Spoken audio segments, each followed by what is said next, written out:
that the Rockets are the same team they've been for years. Yo, I'm scared of playoff B.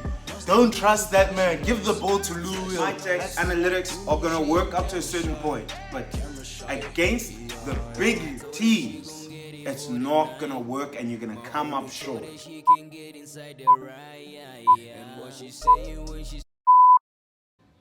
Oh yes, and welcome back. It's Rings. Siyaringa nani kama ngumpho komoletsane umdawenu tawo usibata. And we're back again with another video. Kabathathe for me. I am back. Steph Curry with the shot, boy. Yes, this lady out back again. But anyway, come on with now. Calm it. You're saying really unnecessary things. But it come on now, otherwise you guys are tuned into Rings. It's a lovely Friday. Yeah. So please like this video, comment, and subscribe. If you have subscribed already, please click the bell to get notified on every time that we post. Please help us grow Owens. I say, blief toch, man. And share with your mates. Like, tell your people, your inner circles that you watch, and let them know what you think. Give them your honest opinion. Must have been the flashing lights. You know she ain't camera shy. Today's topic, we're talking about the LA Clippers versus the Houston Rockets. And what an underwhelming game, to be honest. Wow. Can I say something before we even start? Okay, guys, the big headliner here, and we'll talk about it on Monday, is Clippers versus the Lakers, the Battle of LA. It is real. They are the number 1 and 2 seed. Or Clippers still 3, but it doesn't matter. They're the number 1 and 2 pretty much in the West. That's all that matters. But yeah, so they both have tough matchups this week to warm them up to that game. Clippers had a tough matchup in the Rockets, who are 3rd in the West, who perceived 3rd, 4th, depending on how you rate Nuggets. And the Lakers have the best team in the league in the Bucks. Tonight at 8 their time, so 3, 4 our time. Yeah. So that's what we going into, and how those games looking right now. How did that game? Were you no the Clippers one? The Clippers and Rockets. Yes. How were you? What did you see that impressed you? Yeah. What impressed me about last night's game? Yes, please. Can we start off with the good things? It was the defense, if we're keeping it back. Both teams' defense, it was good to certain points until even the Rockets' defense, I'm not gonna lie, I was impressed with their D until that they found mismatches, and that's when they were isolated and picked off, because you're getting guys like Big Zoo. Playing like a Kareem Abdul-Jabbar out there. You're like, come on, bro. He was just towering over people, and you couldn't stop that. So it was the defense, and then with the Clippers, it was finding those mismatches. So it's just IQ from their side, and great coaching. Yeah, talk real nigga, yeah. Hey, what about you? What do you think was the most impressive thing for you? I don't know. For me, I see what the Clippers did and whatever, but for me, the big storyline of yesterday is that the Rockets are the same team they've been for years, and they take what they perceive as high percentage shots. We asked, what impressed you? And here there's nothing about that game that really impressed me that much. I knew the Clippers can guard man on. They just don't have rim protection. So there's nothing about they don't need rim protection against them. You know, that game for me was for Russ to take over and attack, which is all he's done. But this game, how entertaining was Russ though?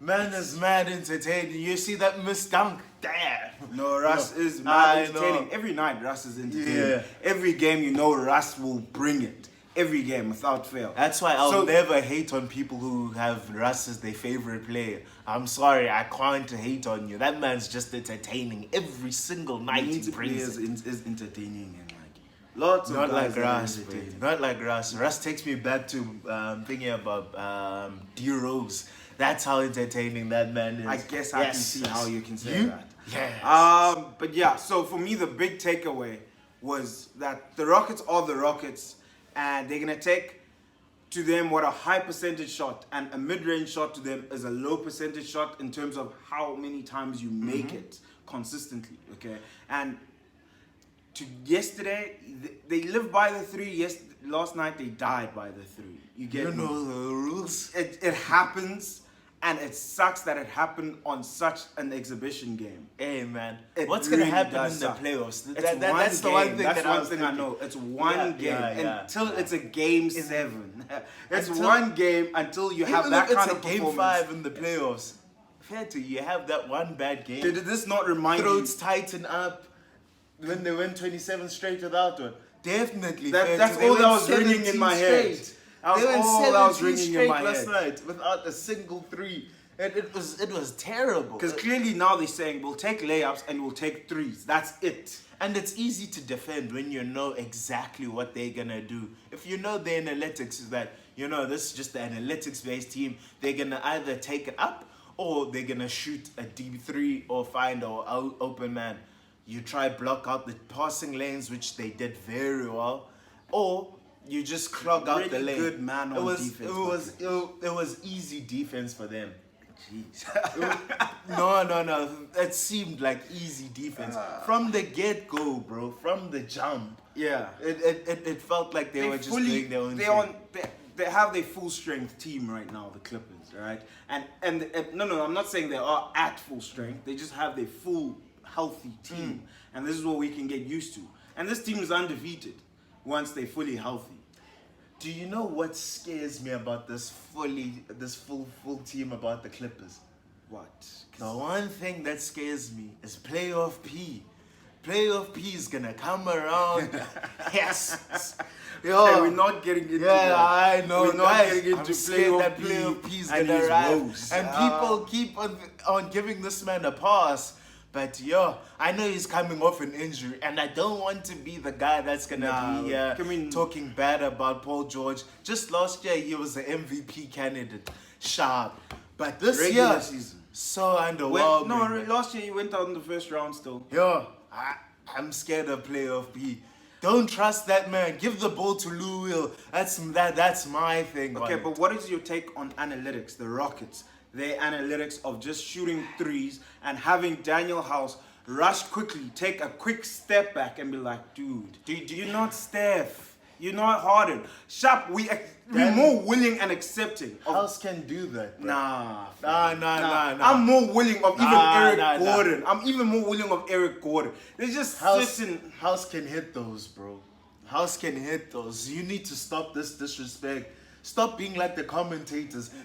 I heard they beef. I was like, nah. No, it's this not ain't even it. about that. It's not even about that. It's like, in all honesty, can we just crash? Can we crash the lane and kick out? I hear Can you. we do that? I Can hear we you. rely on Russ to take us to the rim so that we put pressure on their rim, because that's the issue with the Clippers. So you're asking about the analytics, right? Yes. And my thing with the analytics is, I get what they're trying to do with it, but you get men that can shoot the mid-range really, really well. So you need to isolate which ones of those guys in your team know how to shoot mid-range shots. Like last year, they had Chris Paul, who was hitting mid-range shots, but even he wasn't allowed to hit many. Not allowed. Not that he wasn't allowed. He did it. He was advised against it rather. Okay, they had Melo, 10 games. He wasn't allowed to shoot them as well. You just need to find those guys in your squad that can hit them and be like, you know what, you have the green light to hit them. You need a hardened type of player to be like, hey man, you can do anything you want. If you want to hit a mid-range, hit it. Switch it up on them so that they can mark you honest at all times. At all times. That's why people have opened up the court now and we're shooting threes. to keep players honest. So that's all I think with this analytics thing. You're being found out when you're trying to close out certain spaces. In all honesty, keep them honest at all times. Certain players need to be able to shoot it.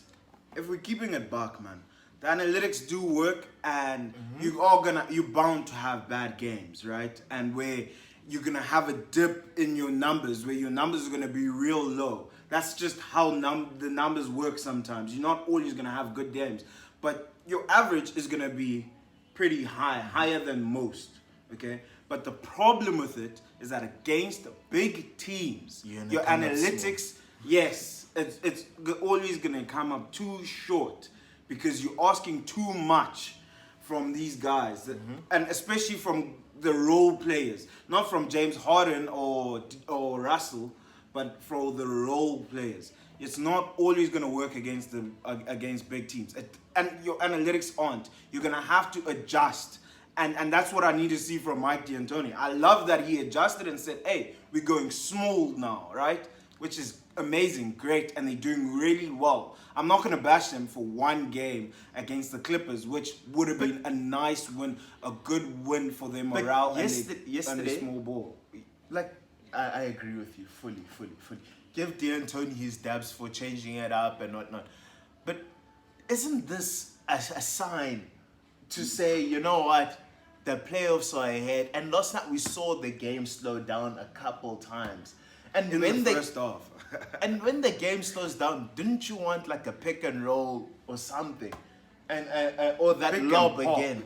No. That Clint Capella pick and roll as well, you know, where you need that lob just to break the tension again, to get back to get your buckets going, to start. That's what I kept thinking. I was like, man, keep the scoreboard ticking. You need some. You can't be going 17 something. Even if you need like a guy like a Bol, someone that's maybe not a proven big, that can do it, that you can trust in, maybe in the future, and be like, you know what? Now you're wilding now. No, Bol. No, man, I'm not saying directly for the playoffs. I'm just saying someone that can.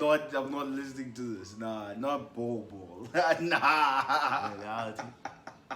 Nah, that ain't it, Chief. I'm saying someone with small minutes. Not with men. You're not wanting to listen. That's the problem. Not a Bol. I'm saying someone that's not gonna play heavy minutes, but there's someone that's gonna play a small part of the game and be like, you know what? If this ain't working right now, in case of emergency. Yeah, that's all it is. Not a Bol. And that was just a horrible one. Fair to. That's not the point. You're missing the point. All I'm saying is that someone there that can grow into their part. That's all I'm saying.